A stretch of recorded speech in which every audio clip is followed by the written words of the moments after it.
একঘেয়েমি জীবন তো কারোরই ভালো লাগে না, তাই না? তো আমরা একটু মাথাটাকে হালকা করার জন্য, একটু মানসিক শান্তি খোঁজার জন্য হঠাৎ করেই একদিন বেরিয়েছিলাম। তো আমার ফোনে একটা কল এসেছিল আগের দিন।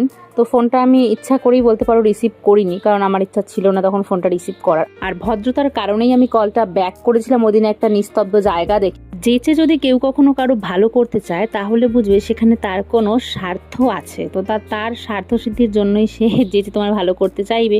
এখনকার দিনে সৎ মানুষ পাওয়া তো লাখে কেন কোটিতে একজন পাওয়া যায় সৎ মানুষ। হোক ওইসব বাদ দাও, টোটোওয়ালার কাকুটা কিন্তু ভীষণই ভালো ছিল, আমাদের সঙ্গে অনেক কথা বলতে বলতে গিয়েছে।